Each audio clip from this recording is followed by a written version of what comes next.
So yeah, let's start with a little introduction. We don't hesitate too long. Emily, I will start with you. What's your role at MCM, and first of all? And then tell us a bit, what do you do when you're not in your role at MCM, not in the office? So my name's Emily. Hi, everybody. My role at MCM is Head of Marketplaces for Europe, Middle East, US, and South America. And when I'm not in the office, I think probably my favorite thing to do is not look at a screen. So anything that I can leave my phone at home, my computer at home, and just enjoy. So currently, favorite thing to do is theatre, ballet, the concerts. Yeah, there you go. Yeah. Love that. We just talked this morning about the eyes getting worse and worse because we're looking into into monitors and everything too often. So theatre, very good thing. Alessandro, I mean, obviously you're CDO, but what do you do at Santoni? What does it mean? How long is your journey maybe with Santoni? And what piece of collection do you wear the most or do you like the most? Maybe. Sure. My name is Alessandro. Very nice to meet you, everyone. I'm the Chief Digital Officer at Santoni. I joined the company 4 years ago, which is a lot in the digital industry. Yeah. I'm responsible for helping Santoni in digitalizing the business. We are talking about historically wholesale-driven company that is now trying to be a little bit more D2C, and of course digital is part of this journey. And my favorite piece is a loafer, of course. Yeah, because it's it's stylish and it's also comfortable, but you can also wear under a suit, under a pair of jeans. So it's perfect. It's interesting. I saw yesterday also in city, I saw a lot of loafers. You don't see though many loafers in German cities. It's a bit of an Italian thing also, right? It was very interesting. Mariella, you've come a long way. Yes. So to get that right, you've been the head of luxury for Zalora. Maybe you can, for those who don't know Zalora, but also how was the comeback from the... It was Singapore, right? You came in, so from the digital Singapore world to the, let's say, rather analog world back here in good old Europe, I don't know. I must say, I'm spoiled by Singapore, the efficiency of Singapore, but I'm happy to be back in Milan. Okay. Actually, it was my last city what I live in before moving to Southeast Asia. So I've been living in Southeast Asia for 10 years, before Kuala Lumpur, and now I'm based in Singapore. For those who don't know, Zalora is similar to Zalando, but in the region, Southeast Asia region. So they have fashion, lifestyles, and luxury, where I was leading the luxury category for marketplace and wholesale business. So no problem to come back then? No, actually it was a good timing because I now am doing an executive master in luxury management with the Bocconi Business School. So it was the right timing for me to come back to Milan. Perfect. Felix, tell us about what your responsibilities are at Breuninger, a bit about your journey, what you do as a CCO, and then what do you do when you close the laptop? I mean, maybe theater, maybe whatever, but what is it?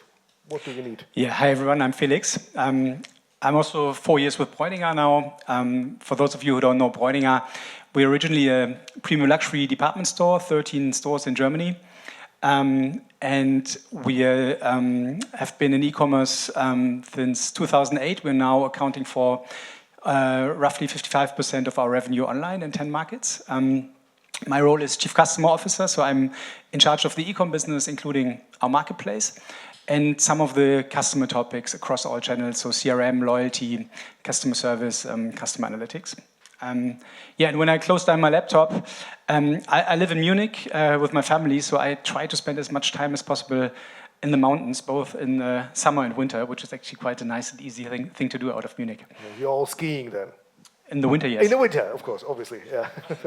Yeah, not so smart question, right? I get it. Okay, great. A lot of mountains. That's brilliant. We flew over the mountains yesterday. It's beautiful. We can still ski, I think, at the moment. It looks like that. Let's dive in.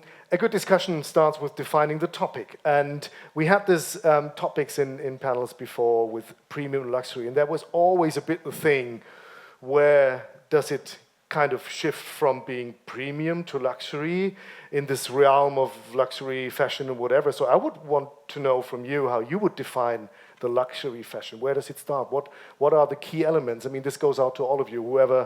Whoever knows first gets the prize.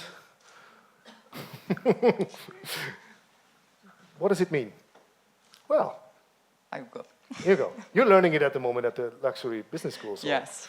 So luxury is more about experience, personalization right now. So like I think the dilemma that like we are looking at is now is like the physical, like retail with the digital world, right? Like you were saying before, 80% is already a digital like influence, right? So how much the omnichannel really now is important to relate. So coming from, Singapore or like Southeast Asia where the digitalization is really upfront, like you see the consumer expect a fully digital experience, and in the world like where we live in Southeast Asia, like brands are very much ahead, like bringing online to offline, the click and collect, for example, or in-store reservation. But also all this like comes from personalization in the online space. So if we are thinking about technology, right, like right now, AI can help on this, but like let's do a step forward with emotion AI, how the emotional triggers, right, that can really influence the purchasing like behavior online. Okay. Any other attempts to define what this means? So I didn't hear anything about a price, for example. Just asking.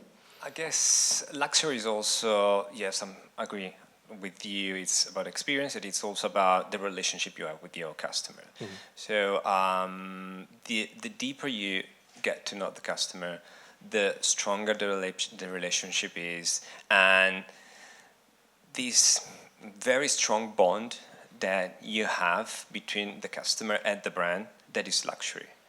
Because you feel, engaged with the brand, you feel that you live in an exclusive experience when you talking to the brand, and that is also part of the luxury experience. Yeah, we come back to that later, what talking in nowadays means, right? Is this a digital thing or is it a personal thing? So if that's all right for you, if you agree. Still no price points, interestingly. So I was thinking that luxury begins here, but this is not what we could say, right? Is that true? It's not about price. Or is it also about price? Well, I think in the end, it's probably about the value to the individual, which is not about the price in euros or in pounds or in dollars, but really about the value for the individual. And I think the challenge to add to what you said on experience is a lot of the purchasing is probably induced digitally, but at the same time, it's obviously much easier and has been around for much longer to build a luxury experience and a personal relationship in the stores. And I think the big challenge we're facing, it's not new, but it's, I think, getting more and more relevant, is to really also build this experience in the digital world and not just copy-paste an ordinary transactional e-com experience to luxury, because that will not excite the customers in the end and will not create this bond you were talking about. Yeah, maybe we come back to that later and start with you, maybe, Mariella, in that area. So what are the challenge and opportunities you see, maybe especially for Europe, because you come out of this 100% digital world that you face, particularly in relation to the integration of technology or so. So what would be important as next steps? It's really like the connection, right? Like how translate the digital experience to an offline experience. I must, like, if I look at like all the omnichannel best practice, I must see, like, for example, Loewe, if we need to be more practical in examples, right? How they do like the in-store reservation. Like you go online, you can put like all your details, and then you receive in less than 20 minutes everything by email. But what is the next step? Like you receive between like 30 minutes like a style advisor or like a store associate that contacted you and like ask you first. They give you the urgency because like usually the in-store reservation is 48 hours. So it really attracts you to go to the store, but also they start the relationship with you. They use WhatsApp, for example. So it's like a channel that is very much on the lifestyle, right, of the customer, and start this relationship with you to really personalize your experience when you go in store. This is just some of the example, but really is what the customers expect right now. Personalization, like digitalization, like connection between offline and online. I'm very happy to hear that they still use WhatsApp and not something new I've never heard from. So this is a good sign. Emily, MCM is also, let's say, a very visible brand, right? Everybody knows about it, and not necessarily because everybody has an item, but you see it everywhere, and people standing in front of you at a food store as an MCM bag, for example. How has the online and offline experience maybe fundamentally altered the expectations for fashion and lifestyle consumers? So the availability and what do you experience there with a brand that everybody knows and aspires, right? Yeah, look, I think the online experience, we all understand that this comes with a level of anonymity. And I think this is a real challenge for luxury brands where we're all trying to really connect with our consumer and really develop these relationships. And this level of anonymity comes with high return rates, comes with sending articles back in conditions that there's no way that you'd go to your favorite sales associate with an article back in this level.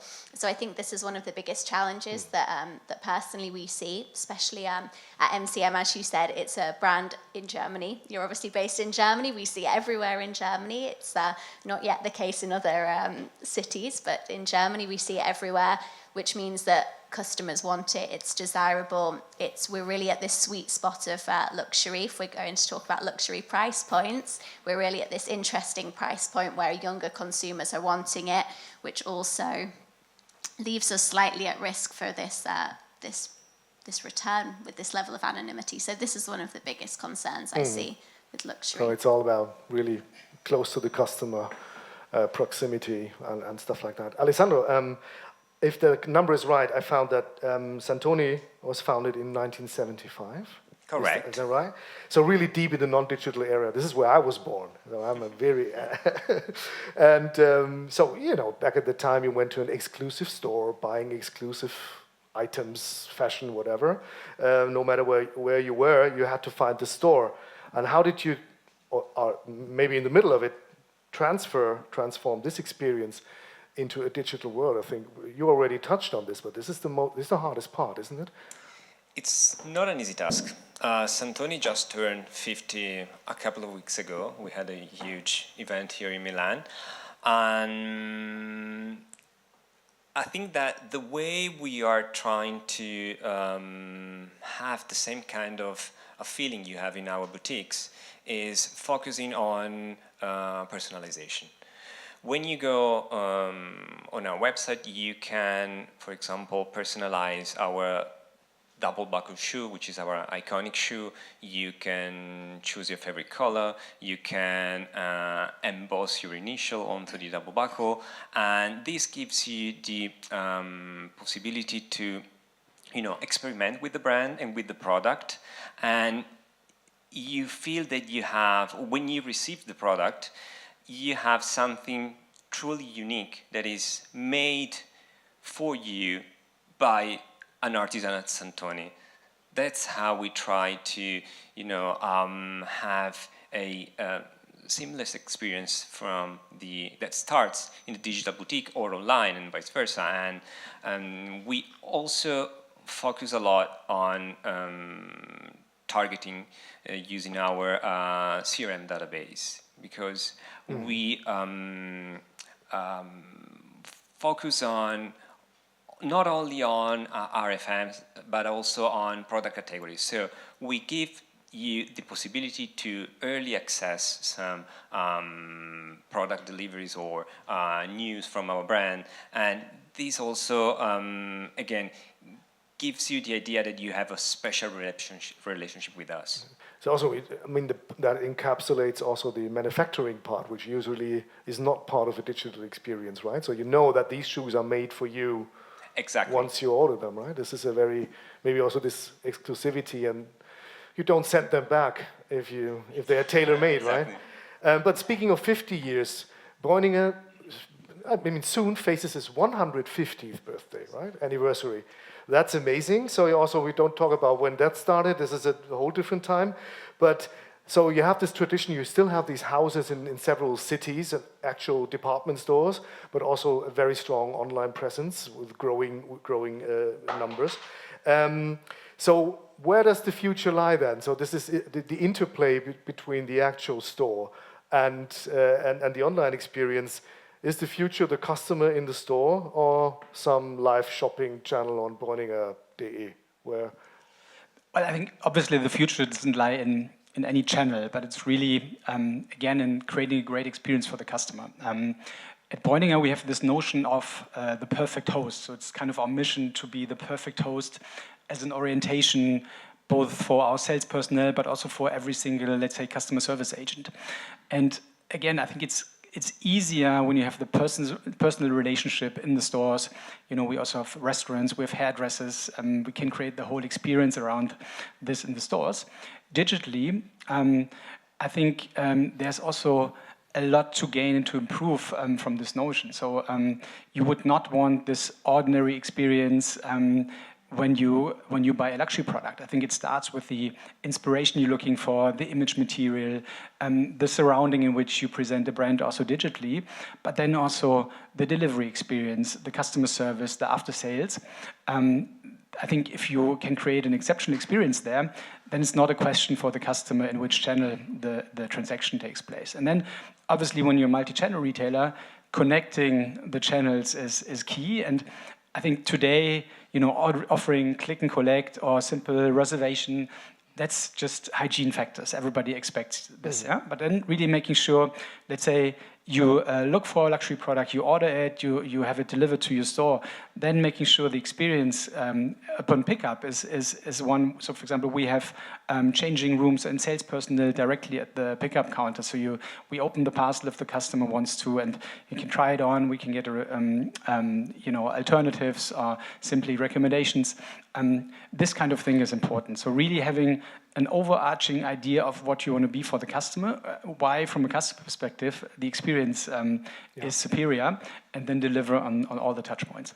Okay, let's stay here for a while. So we're coming to a bit of the trends part of the discussion.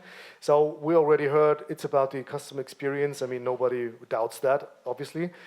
And you talked a lot about the in-store experience and maybe the connection, but I want to specifically stay on the digital side of it. So what is the marketplace experience? How do you maintain that aura of luxury on a marketplace that, in, you know, the first look maybe works and looks like any other marketplace as well? You pick something, you click something, you buy something.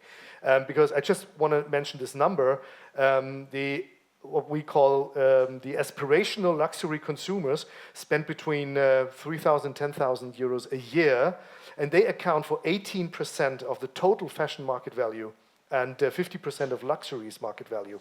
So, I mean, they have also some demands if they spend 10,000 a year about what they want to expect. So how do you bring those high-level buyers in on a digital experience especially?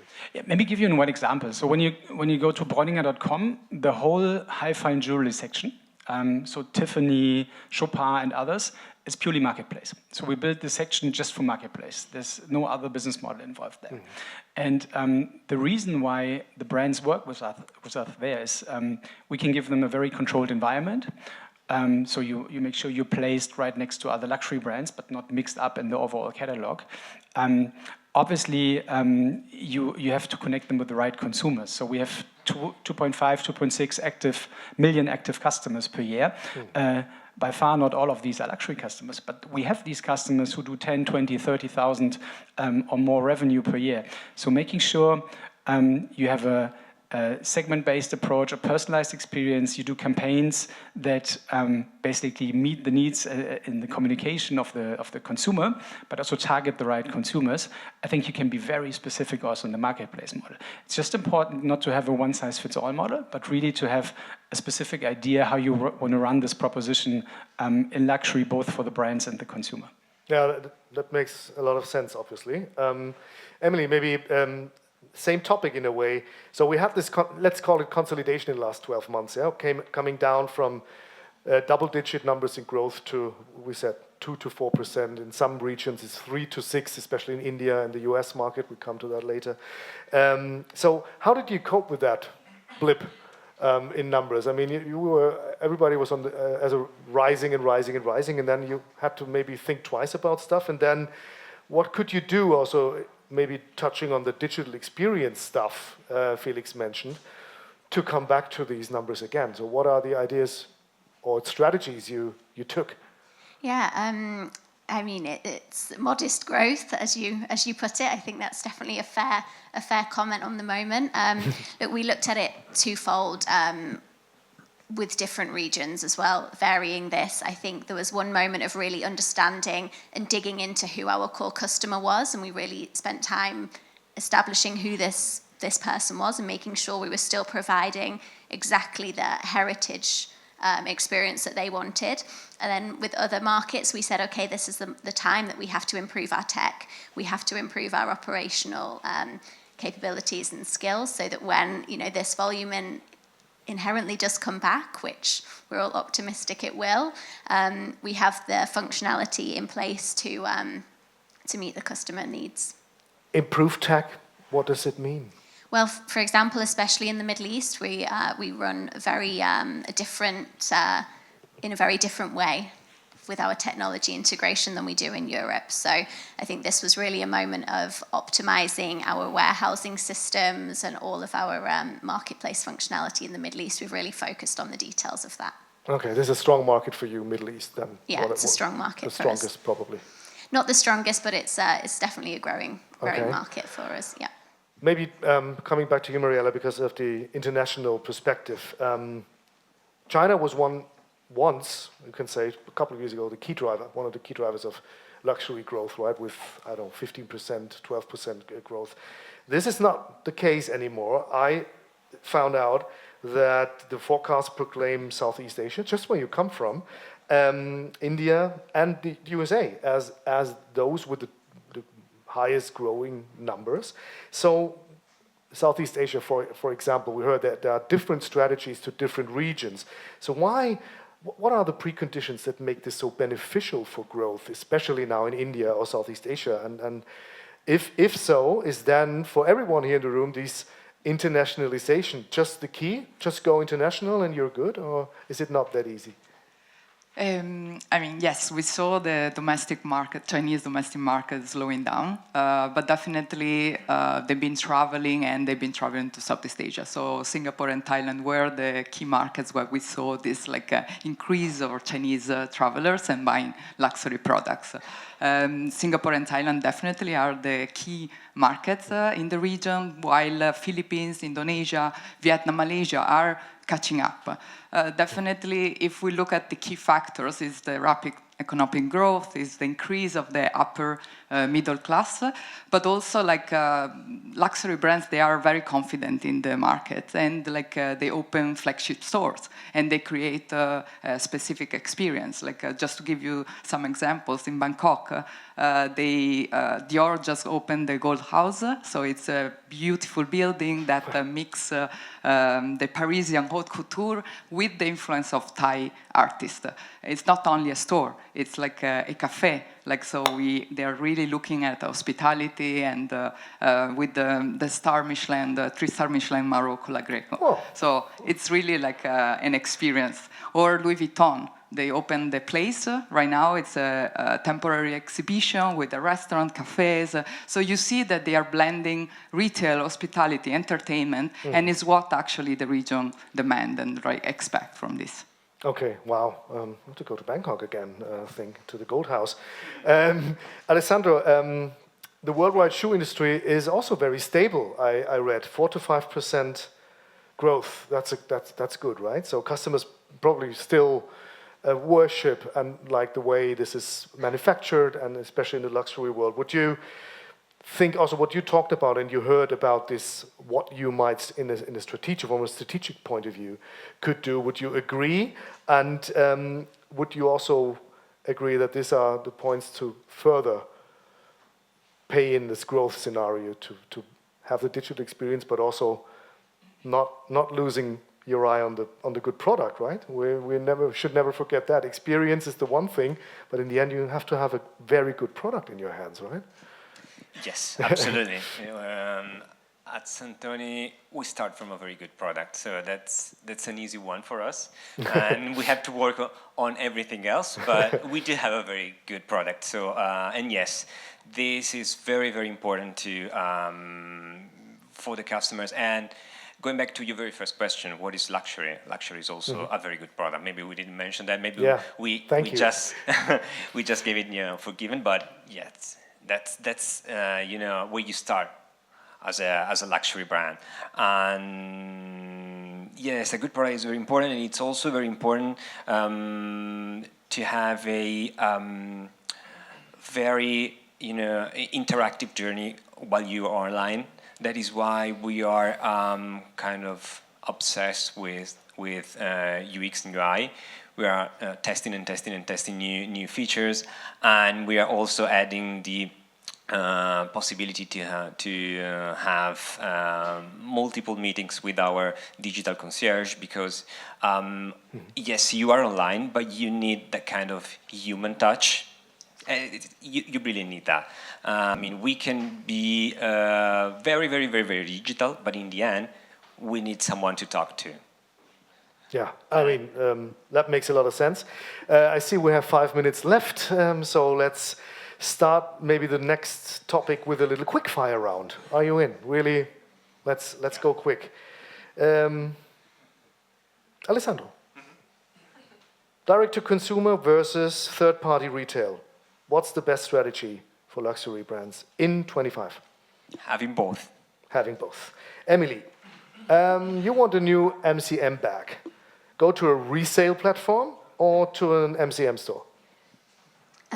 Potentially you'll see them integrated very soon. Ooh, I didn't expect that answer. A lot to talk about later on. Felix, 2025 sees the end of the influencer hype or even the beginning? I would say season involvement.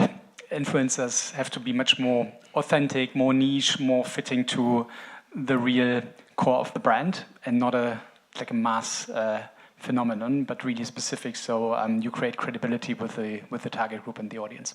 Okay, Mariella, who is the perfect account manager, the AI engine or the store employee?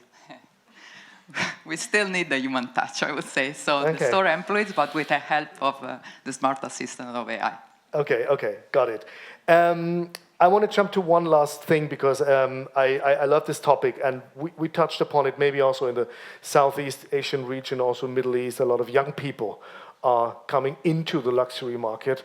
And I have this interesting number, I think it was in 24 at a conference I saw, that, or 23, Gen Y and Gen Z, so I mean, you all know what that is, and not talking about Gen Alpha already, they're coming also in strong, will cover 75% of the luxury market from 2026 onwards.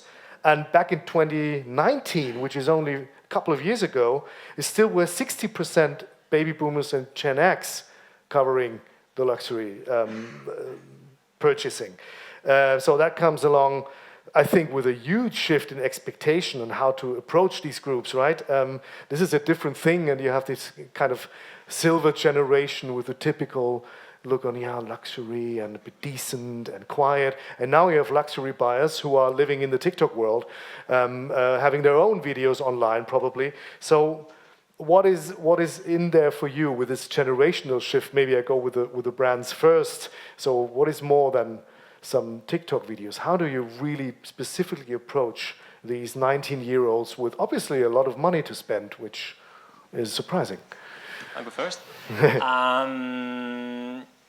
I think that you have to act that just like you do in real life. If you are 50, like Santoni, you can't act like if you are 18. That's cringe, as they would say, So you really need to focus on your brand pillars, on your. You need to be very authentic. You need to talk about what your brand is and what your brand has been so far? What's the journey of the brand?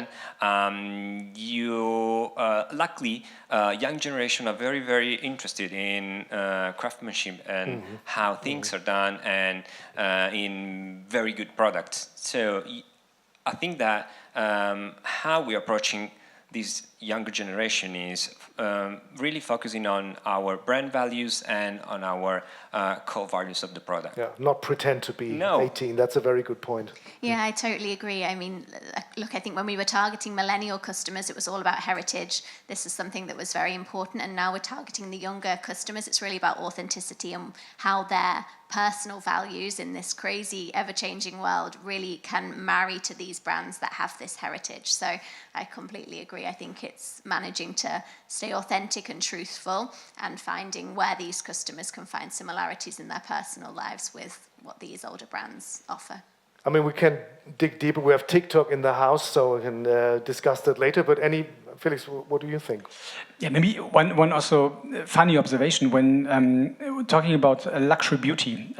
When I look at the consumers I see in our stores in the beauty segment, they have changed significantly over the last few years. And you now see group of 4 or 5 young men buying perfume for €500, and they already decide upon purchase, okay, I'm gonna get it on Monday, you get it on Tuesday, Wednesday, Thursday, so they split it just to have this perfume. And they don't come because they know we are the place for the young generation consumer. In the first place, they come because they know we have the product.